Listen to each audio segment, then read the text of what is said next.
Sardin telur dia. Sardin memang selalu bersama lah. Kita orang jarang berasingan. Kadang-kadang je hari ni memang berasingan kejap sebab dia ada kerja lain kan. So jadi saya dengan Shikin ni memang satu pasangan yang pair yang lekat.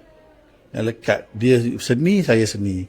So jadi saya minat dia punya art, dia minat saya punya seni. Itulah. Shikin melukis. Shikin melukis, seni juga.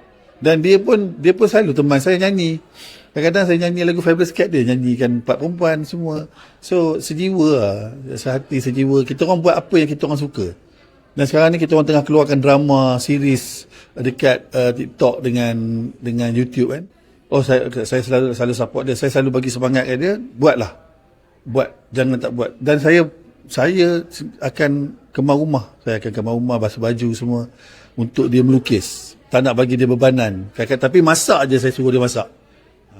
Dan lain semua saya buat. Dia masak macam-macam. Tapi saya selalu suka masakan yang laju. Sardin telur dia. Sardin telur dia memang saya selalu minta. Makan memang selalu satu table. Kita tak suka makan asing-asing. Dan kita dah praktik anak-anak juga makan sekali. Jangan, walaupun kenyang pun duduk sekali. So saya memang selalu bersama.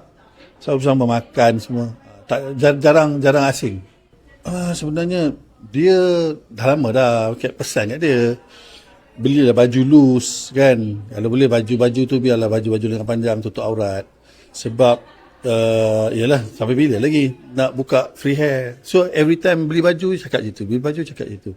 So satu hari tu cakap tak apalah, birthday ni bagi I nak pakai tudung. So Abang Cat terus agree je. Tak ada argument apa-apa. Cuma setuju. Dan cantik apa? Apa yang tak cukup dulu kita cukupkan kat sini. Dan apa yang kekurangan dulu kita lebihkan kat sini. Sebab saya lebih yakin yang apa doa-doa orang-orang, kawan-kawan, mak bapak especially. Apa yang paling penting adalah kita kena lalu, kita kena langkah dan kita kena hadap. Kita jangan kita cakap je. Kita jangan sembang, janji tapi tak tunai. Kita jangan buat benda-benda perancangan yang kita tak mampu, kita harungi bersama-sama. Susah senang bersama tu memang orang cakap tagline dia, susah senang kita bersama. Tak ada. Kena praktis benda tu. Baru faham susah senang tu apa. Sebab perkahwinan ni ada fasa 5 tahun, 10 tahun, 15 tahun, 20 tahun. Sekarang ni konten ni ada konten yang negatif, konten yang positif.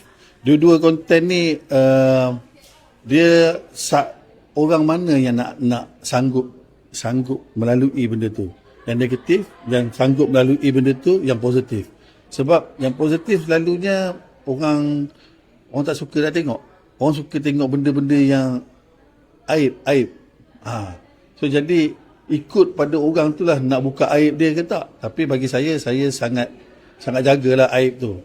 Sebab saya tak berapa nak sangat buat drama-drama yang kurang aib, merosakkan imej keluarga kan.